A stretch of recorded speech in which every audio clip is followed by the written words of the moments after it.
Welcome to the Midweek Refuel with Lupus in Color, where we strive to educate, inspire, encourage, and empower lupus warriors all around the world. Today's Midweek Refuel is going to be about breaking cycles. What do I mean by that? Breaking the cycle of negative thinking and negative talking on your lupus journey. Breaking the cycle of holding on to emotions. Breaking the cycle of staying quiet when you need to scream. You know those feelings. Breaking the cycle of pretending to be okay when we are clearly not doing okay. Breaking the cycle of not asking for help when you need it. How do we begin to break those cycles that we are stuck in our survival mode? And how do we begin to focus on ourselves so that we are not falling into those cycles day in and day out on our lupus journey? So the first way that you can start doing this is to first put yourself first. Put yourself first in everything, even before your children, even before your spouse, even before your job. You come first on this lupus journey. You do it small steps at a time, little itty bitty steps to begin to break those chains that are holding on to you. So let's talk about negative thinking and negative talking. We know that whatever you say to yourself is ultimately going to be a part of you. It's just like when you tell a child all the time that they're dumb or they're stupid. They begin to think that they are, and they begin to act as such.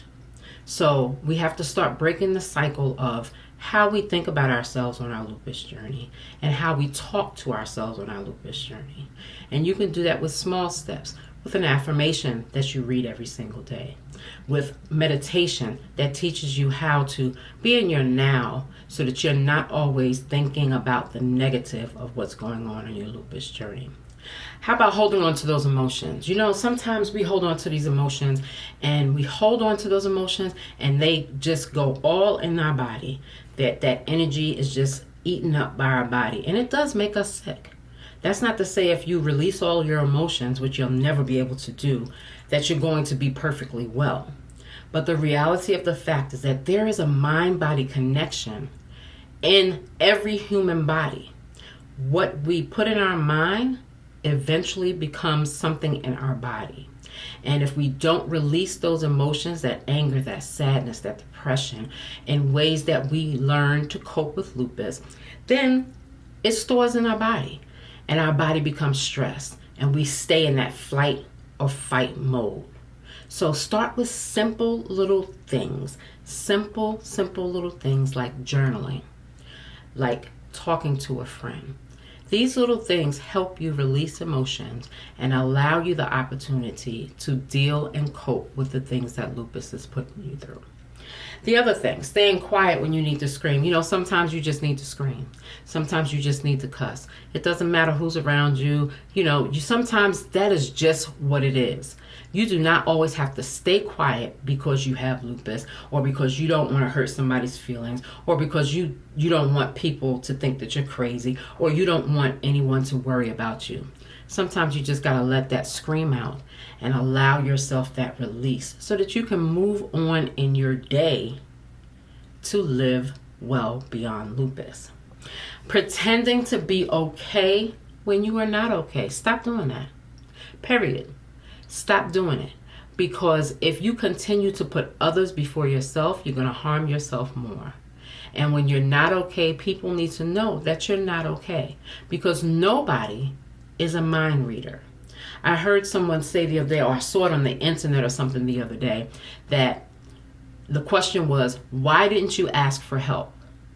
And then the answer of the person was, because you knew I was hurting and you didn't offer it. Look, closed mouths do not get fed. Nobody knows whether you are in pain or what's going on with you but you. If you don't let your spouse know that you're not feeling well, if you're not letting your children know that you're not feeling well, they won't know. Don't think that they can see it on your face. Don't think that they can see it in your actions.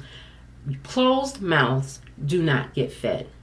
And you have to open your mouth to make sure people understand the depth of what lupus is doing to you and letting them know when you're not okay.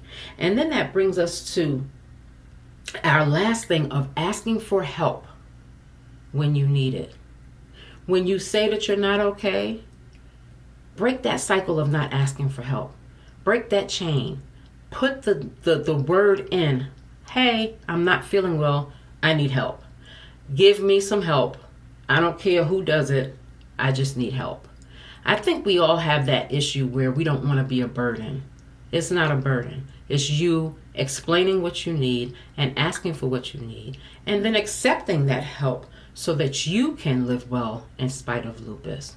So your midweek refuel, breaking the cycles of negative thinking, of holding on to emotions, of staying quiet when you want to scream, of pretending to be okay when you're not okay, and of asking for help when you need it.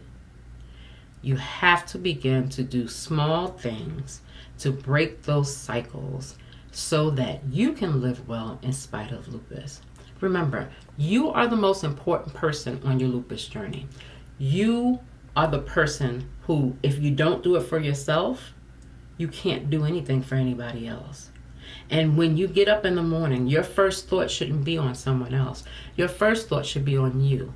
How can I get up this morning and feel the best that I can in spite of lupus? What small step can I take before even getting out of bed? That could be just counting to 100 and breathing so that you are in your present, you are in your now, you are tuning in with your body, and that you are able and ready to start your day. Small steps make huge differences. Don't be afraid to take the small step to break the cycles that hold you back from living well in spite of lupus. Thanks for always tuning in to the Midweek Refuel. I hope something I say here really helps you and makes you think and then allows you to act. So I am so happy that all of you are here with me. I get so excited to see your comments. Please don't think that I'm ignoring you. It's just so much that comes in. I hear you. I see you. Thank you for everything that you say, all your sentiments, all your emotions. And you know, we are always here to help you cope better with lupus. So thanks for tuning into the Midweek Refuel. I hope you have a good day and a good rest of your week. Bye.